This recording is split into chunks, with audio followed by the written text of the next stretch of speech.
जिजाऊ श्री शिवाजी शिक्षण संस्था के संस्थापक डॉक्टर पंजाबराव उपाख्य वंशाचे या महामानवांना या ठिकाणी अभिवादन करतो। आज आपल्या महाविद्यालयामध्ये निरोप व सत्कार समारंभ आयोजित केलेला आहे। महाविद्यालयाचे सन्माननीय प्राचार्य डॉक्टर प्रशांत कोटे सर हे या महाविद्यालयातून नागपूर येथे डीएनसी या कॉलेजमध्ये रुजवण्यासाठी जाणार आहे। आजच्या कार्यक्रमाचे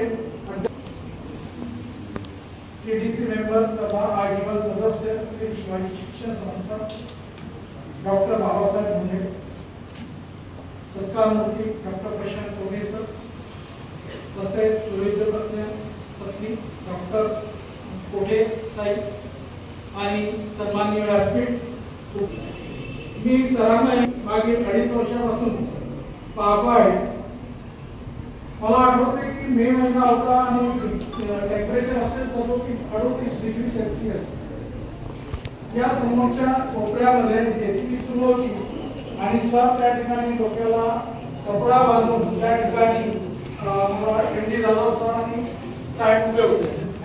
एवढ्या प्रचंड उकाड्यामध्ये साहेब त्या मशीनच्या मागे आणि त्या ठिकाणी त्यांनी तिथे जे फेन्सिंगचं काम आहे तर खड्डे करणं सुरू होतं आणि जमीन सपाटी करण्याचं काम त्या ठिकाणी सुरू होतं। मी पण तिथे काही काळ सरांसोबत थांबलो।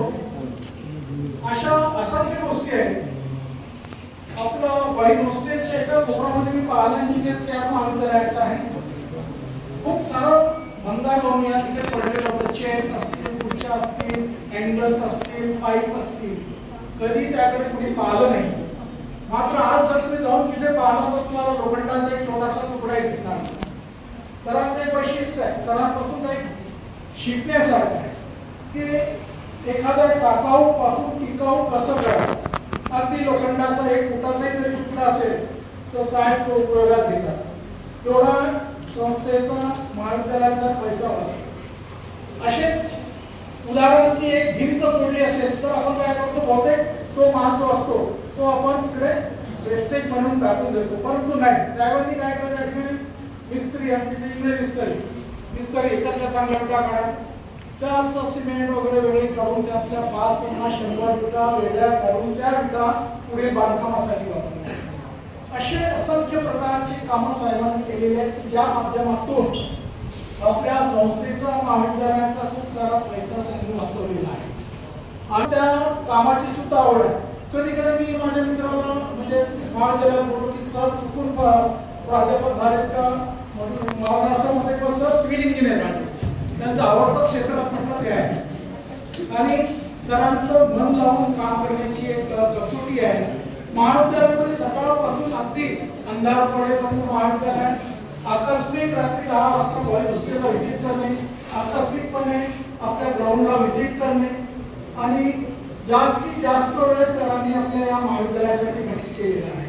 अगदी मधात ज्यावेळेस स्नॅकचा पिरियड होता, सर बरेच मला ते 15-15 दिवस 20 दिवस 1 महिना गावी गेलेले नाही, इथेच राहिले आणि जास्तीत जास्त वेळ त्यांनी महाविद्यालयासाठी खर्च केलेला आहे। आता थोडंसं काही लोकांना रागवलं असेल, परंतु याच्यातून जर महाविद्यालय घडत असेल तर साहजिकच चुकत असेल तर तेवढं आपण सहनी करायला पाहिजे। सरांकडे कधी कुठलं काम करून घ्यायसाठी गेलो तर साहेबांनी नकार दिलेला नाही, ऍप्लिकेशनवर सहीच केलेली आहे आणि मी एक सरांचा गुण पाहिला की काम करणाऱ्या व्यक्तीच्या मागे सर बिलकुल उभे राहतात। परंतु जे लोक काम करणार नाही, काम चुकारपणा करतील तर अशा व्यक्तींना थोडंसं फटका होत असते आणि ती त्यांनी सहन करायला पाहिजे।